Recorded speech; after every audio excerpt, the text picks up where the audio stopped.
The Kamen Rider Geats summer movie has made its debut in Japanese theaters, but since it's gonna be a while before I'll be able to see that, I decided to watch the first Geats movie that got released instead, which just so happens to be a crossover, Kamen Rider Geats x Revice movie Battle Royale.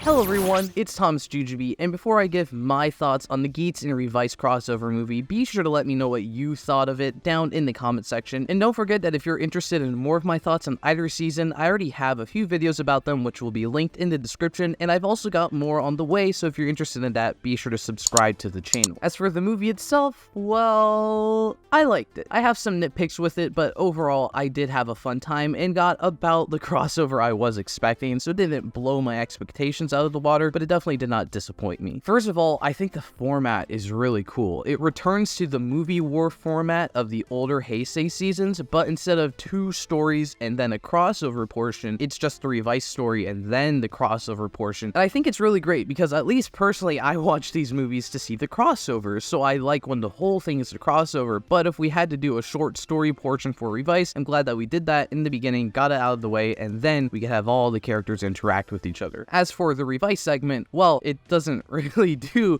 much of anything other than the revival of Vice. The whole time, I was thinking it was really weird that they had this weird conflict about Iki dying or like whether or not he's gonna die. I didn't really know what they were trying to get me to think during that portion. I didn't even think he got that injured. When all the characters were scared if he was gonna die or not, I was just sitting there like, I think he's gotten injured worse before and didn't die. And I also think the revival of Vice himself is a bit weird, I guess because he was on the verge of death, that he somehow was able to remember Vice and that brought him back to life. I guess they didn't really need to give some contrived explanation for it, but I'm also just like, this feels a bit too easy. That being said, I do really respect the decision to give Revice its own dedicated segment to bring Vice back, rather than just shoehorn it into the crossover segment. I also really love the environment that Iki is in throughout the portion where he's like trying to remember Vice. The visuals of like the fire burning up his memories and they keep removing the part where Vice is super clever. I really love that. And also the weird effect when he's like remembering past stuff, it feels painful, I guess, and I think that's the thing they were going for. It's painful to try to remember Vice because Vice does not exist, and I guess this is more a thing the show did well, but they carry it on here. He stays dead. They revive him here so we could have a crossover happen between our primary writers, and then they kill him off at the end again. And I have to say, like, I really love the decision to kill Vice at the end of the show. I thought that was really incredible. I was not expecting them to actually commit to that, and then I wasn't expecting them to commit to that in this movie. I thought it would be, let's bring Vice back, and he's back by the end, but no, he still leaves at the end of the movie, and I think that's really incredible. So I really have to respect the decisions they made with this portion. Koshiro is also a thing. He's just basically a plot device. Well, his demon's a plot device, and they don't even give him a name, so that's a little weird. I do like the decision to expand the Igarashi family. It's a nice development on the show, focusing so much on the family, and it certainly gives the plot lines in this more weight versus just having a useless plot device. I don't know, it's just at least maybe give the demon a name. I also thought Lovekov had a really funny line where she looks right at the camera and goes, "This little child is my rival." And then the other Revice characters are just sort of there. Tamaki gets a whole new form with a somewhat unique Demon's Driver jingle, and it doesn't amount to anything, but I also do not care. They focused on the Revive Vice storyline. I thought they did a good job with that, and the other characters were there to provide a nice action scene, and I enjoyed this part of the movie. Now, my biggest nitpick starts in this part and continues on into the crossover portion, and it's the villains. In the Revice portion, they are just cardboard cutouts. I do not know their names. They had cool designs. However, they have a little bit of dialogue discussing using Gift's DNA to take over the universe after he destroyed their world, and they came out of that stupid Gift sky thing. I don't think in the Revice show they actually ever acknowledged that the big crack in the sky happened after Gift happened. Such a stupid thing. I don't know why they did it in the show. So I think this movie took perfect advantage of it by acknowledging that it's a weird space portal thing. And I think it's so fun that our villains were another race of aliens defeated by Gift, since apparently Gift was an alien and they only briefly touched on that in the show. And yeah, I just think the concept is cool.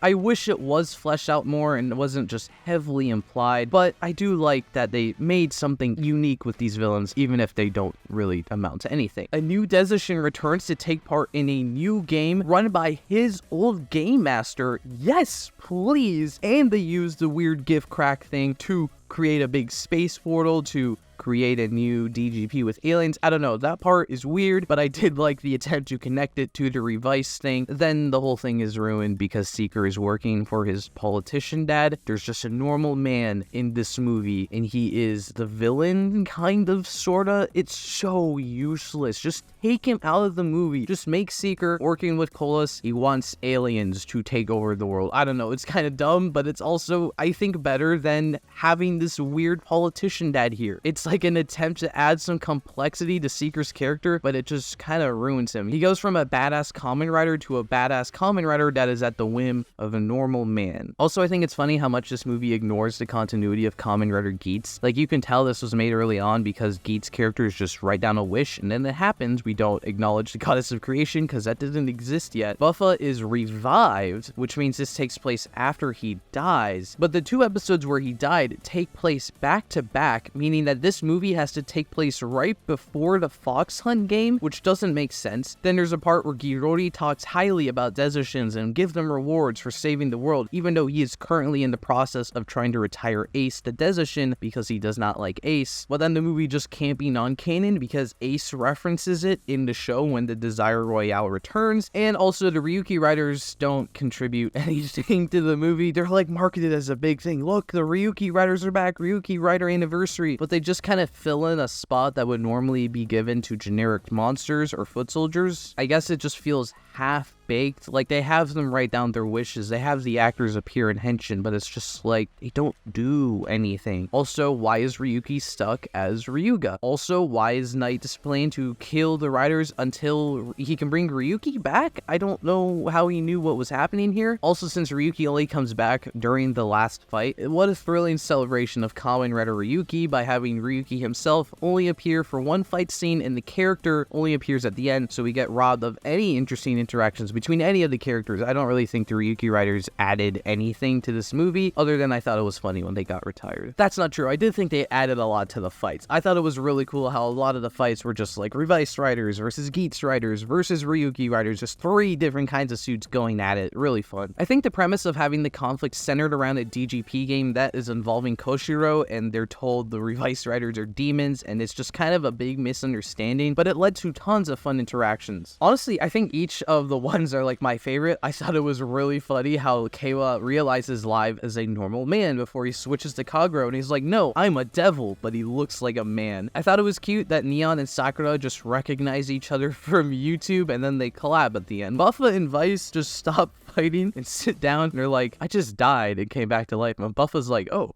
hey, me too. And then Oja shows up to kill them. It's just like so absurd, but so funny. Geats and Revi recognize each other from Ace's end of season cameo, which is cool because I love crossover continuity, but then I have to wonder why there's just this random Revice drop that happened that Ace went to pick up and then used the boost buckle with. Don't think about it too much. They also have a nice exchange where they kind of have a conflict over whether or not they should give Koshiro's demon to Colas. Iki just doesn't want to give up his younger brother, which makes sense. However, because they know this is all a DGP game, if they give up the brother, then perhaps all the family members are revived as the game is reset. It is very interesting. I also think it's really funny that Ace's Magnum Boost form for a majority of the movie is just made using the Revolved Fever and Magnum. And then Magnum Boost only appears at the end when he just pulls Boost out of nowhere. Why didn't he just use normal Boost? They just shoved Magnum Boost in the end because it's a base form and we gotta have it appear somewhere.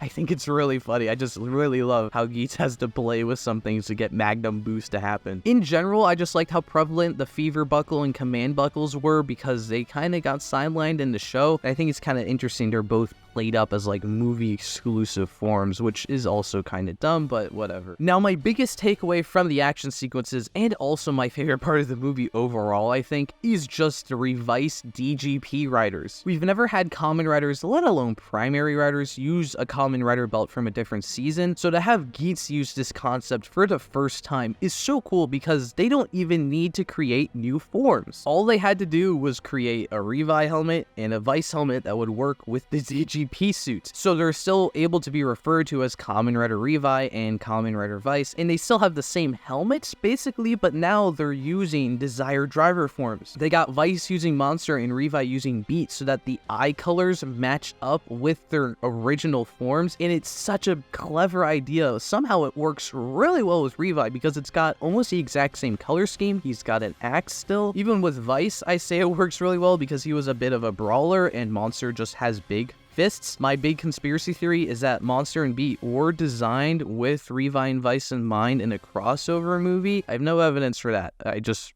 wanted to throw it out there. The funny thing is the movie really doesn't make a big deal of it. Girori is just like, hey, you guys want to join the Desire Royale? Here, I have ID cores for you somehow. And Ace is like, here, I have some buckles you can use. And then they join. And it's only like the last battle of the movie until they switch back to Revice using the Revice buckle, which is pretty cool. But just like the concepts and the fact it happened in this crossover movie is so cool. I really love that they just did this little thing, but it builds out the Geats world so beautifully, and it just makes the movie feel like more of a crossover, right? We got this Geats Revice crossover movie, and we got Revice and Vice essentially joining the roster of riders that could exist in Kamen Rider Geats. It is incredibly fun, and I would say that's my biggest takeaway from the movie. I do think it's the weakest of the crossover movies for me personally because the storyline just wasn't as impactful, I felt, but it wasn't bad. It delivered some incredible action and some fun character interactions, and that's about what I really want from these. Once again, remember to comment your thoughts and check out my Patreon, where for only $2 you can get your name on screen and tons of other exclusive perks, like an early look at my next video right now. And also be sure to check out the description or hit the subscribe button for more Kamen Rider content, and I hope to see you next time.